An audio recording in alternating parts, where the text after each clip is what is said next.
providing? Deputy Johnny Garcia, Public Information Officer for the Bexar County Sheriff's Office. First of all, thank you all for sticking around. Earlier this morning, deputies with our Organized Crime Division began surveillance here in the 500 block of Hackberry for an individual who was wanted on 2 warrants: felon in possession of a firearm, 3rd-degree felony, and theft of property, a Class B misdemeanor warrant. It was for an ATO, an attempt to locate this individual who was wanted. Part of this individual being wanted and it being assigned to an Organized Crime Division, they began setting up surveillance in the area in an attempt to just catch the individual outside of his residence. Deputies continued that surveillance throughout the morning. They saw him peek outside of the residence and then immediately duck back in. At that point in time, we confirmed that we had visual on the individual who was wanted. We were able to confirm that was the individual in fact as well, and we began to call additional units to the area. We set up a perimeter. At that point in time, we then began a call out to the individual just to come out, peacefully surrender, and that carried on just up until a few minutes ago. We've probably been here for the better part of the afternoon. Mind you, all of this started occurring in the peak hour of school time. We're surrounded by schools here along Hackberry, not too far from an elementary school just down at the intersection, as well as IDEA schools in the area as well. So at that point in time, it took precedence to get this individual into custody, knowing of the warrants that he had, but also for the fact that we knew that school was still in session at that point in time. Our SWAT team was deployed to this location, and at which point we began deploying gas inside of the residence due to him refusing to come out. We deployed quite a bit of gas. The home is quite large as well. It has multiple rooms inside of the home, and some interesting facts as well once we made entry inside of the home. At a certain point, we made the decision to make entry. When we began clearing the home, we found that there were multiple trapdoors inside of the residence. This is an elevated residence with some tiered beam, so it's elevated up off of the ground. As we began searching the home, we located these trapdoors, which then our SWAT team began checking underneath the home, ultimately locating the individual hiding underneath the home. He was taken into custody. At this point in time, we have medical on scene by Allegiance. They're our great partners. They have tactical medics here on scene just in case the situation escalated to a specific point. Thankfully, it didn't. But at this point, like I mentioned, we do have the individual into custody. There is some sort of traffic disruption here along Hackberry, and I estimate that probably to last for the next 30 to 45 minutes until we clear our units off of the scene, and we'll open this roadway up. We definitely want to thank the residents in the area for being patient with us because they were impacted as well. So I'll take any questions y'all have. Was he armed? We didn't find any weapons. I'll also mention that just now I was told that there was a stolen vehicle on the property. During the time of us trying to get him out of the residence, we didn't know that there was 2 additional males inside of the home as well. So those 2 individuals ended up coming out peacefully. We detained them off to the side and kept them there on property, or kept them with us while we were still on property. They're not expected to face any charges, totally unrelated.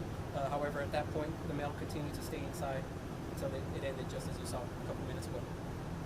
I have the individual's name, if you bear with me for a second.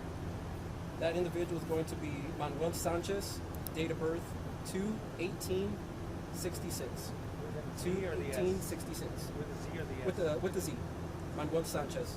So what are the charges, Attorney? At this point in time, he has 2 warrants. One for felon in possession of a firearm, and which is a 3rd-degree felony, and a Class B misdemeanor for theft of property under $750. Are those Bexar County cases? I believe so, yes, ma'am. Did he resist? What was being taken? Other than the fact of just keeping us here on scene, not coming out, he didn't put up a fight when we went to detain him. We did everything that we could to exhaust all of our means. We called him out for several hours consistently. We had negotiators here on scene. We had our drones spin up, and we even had some of our tactical robots here on scene just to exhaust all measures because the community safety was paramount at that point in time. So, yeah, when we put him into custody, we put up no fight. What is the estimated total time until you had to start with the gas? I believe close to 6 hours. 6 hours. 6 hours. He was found under the house? He was found under the home. As we deployed our tactical robot underneath the home, we kept seeing a Dalmatian running back and forth throughout underneath the home. So our deputies put two and two together that maybe it was his dog in fact, and began searching underneath the home more thoroughly, at which point he ended up coming out and we placed him into custody thereafter. Were there any women inside at the beginning? No, but I do believe he is related to the owner of the home, who has also mentioned that this home has been used for squatting at some point in time. As far as the background to that, I'm not too specific on. I just know for the fact that we got this felon into custody, and I believe the community is a little bit safer here along High Road. How big a factor has he been for your guys in full tactical gear standing there in the heat for 5-6 hours?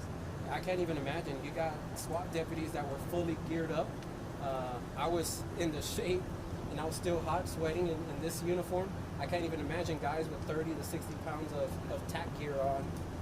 It just goes to show that these guys are truly dedicated to public safety and service, and y'all can see the results of that. We were not going to leave until we got him into custody safely. Anybody got evacuated around the house? So as a result of us deploying gas, some of that began to travel around the home. I believe our partner over here from KSAT was with me as well, and some of that gas began to kick up. You could feel it. We started coughing. So as a safety measure, we asked some of the residents, go inside. We don't want you to be affected by it. And thankfully they did. We were able to push and extend the perimeter outward just a bit for that safety measure. Did you have any order for the schools to be on lockdown? We began notifying schools once it turned into a tactical situation because of the propensity that it could have escalated to. Thankfully, it didn't. Apart from the warrant, what charges is the suspect expected to face for this? At least just for now, we have him under 2 warrants, which are felon in possession of a firearm and a Class B misdemeanor warrant for theft under 750.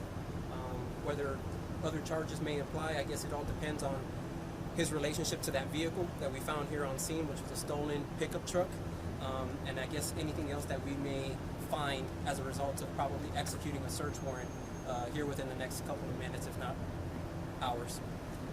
Those trapdoors, how many trapdoors did you say were inside the house? I haven't taken a step inside of the home, but I did hear over the radio that there were 2 areas in the home that looked to be modified by removing some of the floor paneling inside of the home.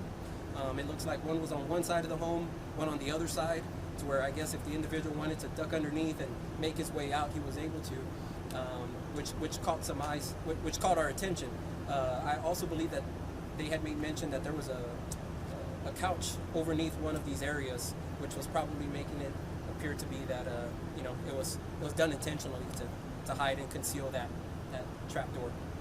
That gas never got to him, I assume, because he was under the house, right? We assume so. Yeah, you were here for the better part of the start of it, and we deployed quite a bit of gas, and us not getting that reaction as we typically get from deploying that amount was a little bit interesting. Thankfully, we were able to find him, and whether he was impacted or not, it's unknown, but he is being taken to an area hospital, I believe University Hospital, just for minor and precautionary measures. And no weapon either? Not at this point in time, but that may change as we begin clearing the home and searching it more thoroughly. Do you know if he had a previous criminal history beyond the 2 warrants? I don't, but I do know he has a signal, so I am not too sure if he does have prior criminal history. All right. Cool. Thank you, Johnny.